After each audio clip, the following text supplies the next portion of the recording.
the senator from Mississippi. Thank you, Madam President. What the senior senator from Iowa just said is exactly right. And unfortunately, the Biden inflation tax increase is real, and it's already here. We warned about it earlier this year when our friends on the Democratic side decided to spend almost $2 trillion that was unnecessary. And here it is. Just the other day, consumer prices increased by 5.4%. This represents the largest year-over-year price surge since 2008. It's a tax increase on every American consumer. And then today, even worse news, the producer price increase, 7.3%. We are in an inflation problem. It is caused by this unnecessary spending spree that we've been on this year. We've known about it.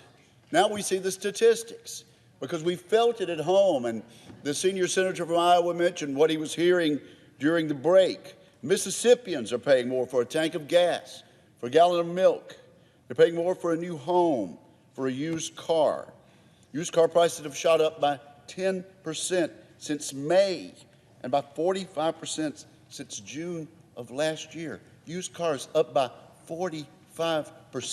That is real inflation, and it affects real working Americans. The hard reality is that our economy is now saturated with a tsunami of spending unleashed by the Democratic majority back in March, when party leaders abandoned what had been a balanced and bipartisan approach in the year 2020 to COVID relief.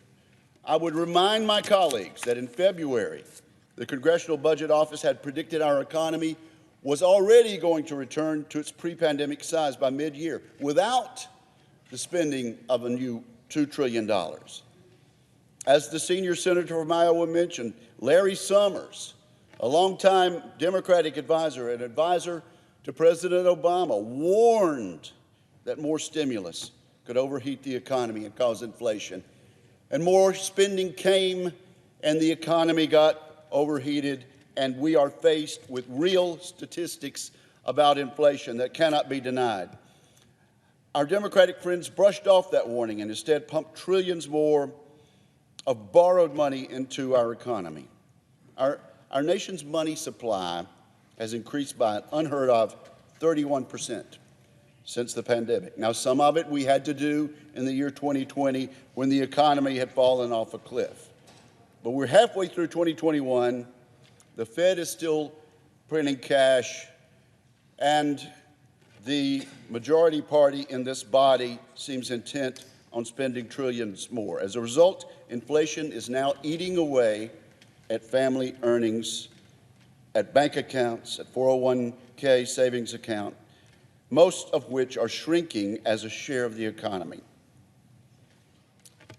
Loss of purchasing power is making it harder for Americans to buy a home, start a family, or send their children to college. Madam President, all of this should serve as a caution to all of us, to our friends on the other side of the aisle. This week's Consumer Price Index, today's Producer Price Index information, is an early alarm bell signaling that this Congress and the Biden administration are courting runaway inflation. I yield the floor.